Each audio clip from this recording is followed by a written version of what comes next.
झारखंड में बिगड़ती अर्थव्यवस्था पर अब विपक्षी पार्टी बीजेपी ने निशाना साधना शुरू कर दिया है। विपक्षी पार्टी बीजेपी ने झारखंड के वित्त मंत्री पर वित्तीय कुप्रबंधन के साथ साथ कई आरोप लगाए हैं।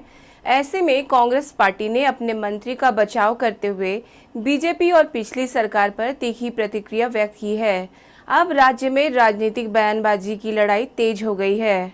झारखंड में गिरती अर्थव्यवस्था के साथ साथ विकास की गति के रफ्तार नहीं पकड़ पाने पर विपक्षी पार्टी बीजेपी ने वर्तमान सरकार पर निशाना साधा है। पार्टी के प्रदेश अध्यक्ष दीपक प्रकाश ने राज्य के वित्त मंत्री रामेश्वर उरांव पर आरोप लगाया है कि राज्य सरकार के खजांची रामेश्वर उरांव हैं। राज्य में आंतरिक संसाधनों को जुटाने की व्यवस्था नहीं है। ऐसे में वित्त मंत्री रामेश्वर उरांव को राज्य की जनता से माफी मांगनी चाहिए कि वे असफल वित्त मंत्री है।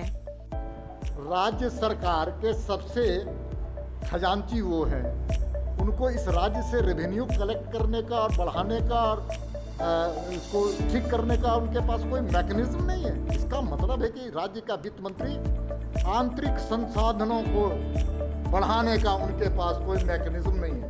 पूरी तरह से राज्य की व्यवस्था, फाइनेंशियल स्थिति एनार्किज्म की ओर जा रही है, अव्यवस्था की ओर जा रही है और वित्त मंत्री को स्वयं झारखंड की जनता से माफी मांगना चाहिए कि मैं असफल वित्त मंत्री हूँ। जैसे ही बीजेपी के प्रदेश अध्यक्ष दीपक प्रकाश ने वित्त मंत्री को लेकर बयान दिया, वैसे ही झारखंड में कांग्रेस के नेताओं ने बीजेपी पर जमकर निशाना साधा।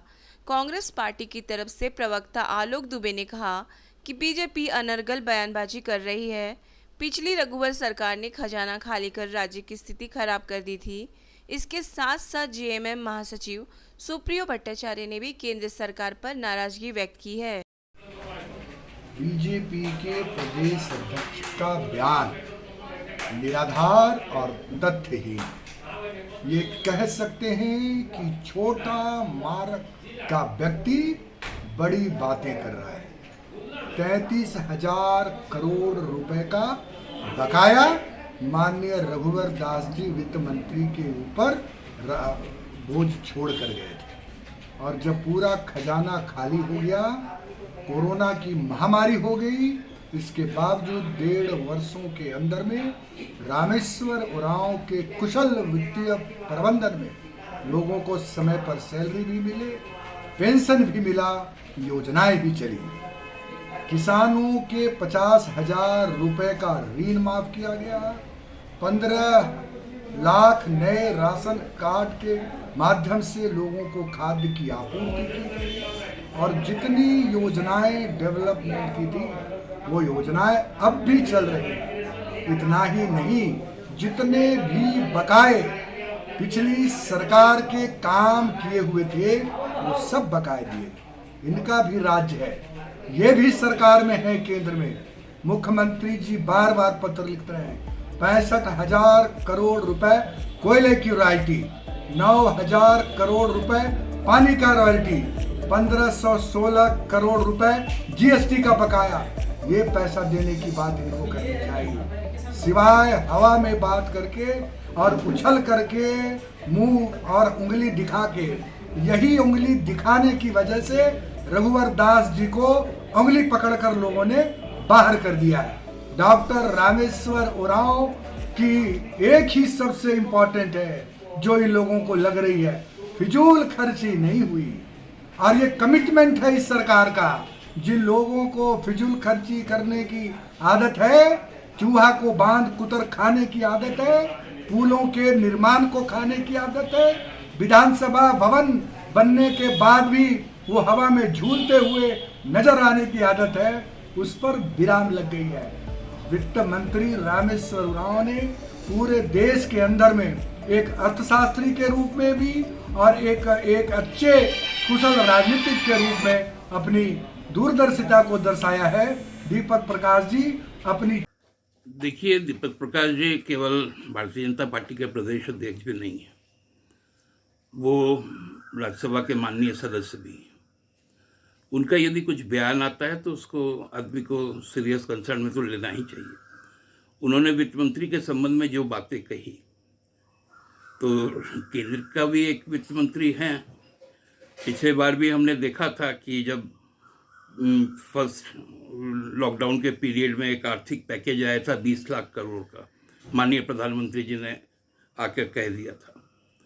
उसके बाद उसको समेटने में 5 दिन वित्त मंत्री को लगातार आना पड़ा था, और जब पूरा पैकेज पढ़ते गई तो वो बढ़ते बढ़ते लगभग 27 लाख करोड़ से भी ऊपर का हो गया। तो कौन सा संसाधन वो किस प्रकार से किए थे आप लोग, हम लोग सबको ही उसके बाद कितनी जगहसाई हुई थी। इस बार भी जब उन्होंने बजट का प्रावधान किया तो बोला कि मैं 35,000 करोड़ रुपया दूंगी वैक्सीनेशन के लिए। बाद में किस प्रकार से लोग फंस गए अपने बातों से, संवैधानिक प्रावधानों से, वित्तीय जो मद है उस मद को विचलित करने में।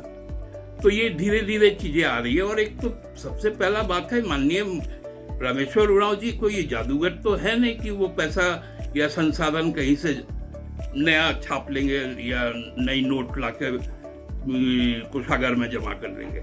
हमारा जो जीएसटी का पैसा है वो पैसा माननीय वित्त मंत्री जी क्यों नहीं देती है?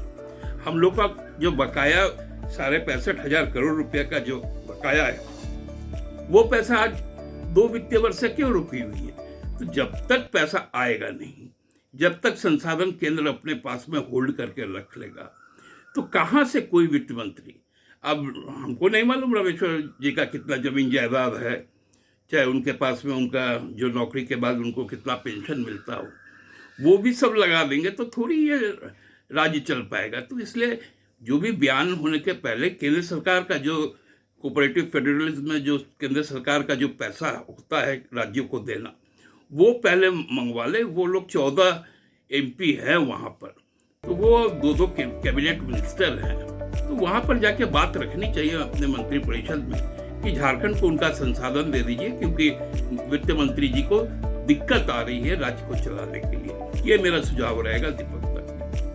केंद्र और राज्य में अलग अलग सरकार होने के कारण झारखंड में लगातार सत्ता पक्ष और विपक्ष के बीच तू-तू मैं जारी है। मुद्दों पर पहले ही केंद्र और राज्य के बीच तालमेल नहीं बन पाया है। ऐसे में अब राज्य में दोनों पार्टियों की तरफ से इस तरह के बयान आते रहेंगे तो राज्य की जनता का भला कौन करेगा, ये एक बड़ा सवाल है। ब्यूरो रिपोर्ट, सबरंग समाचार, रांची।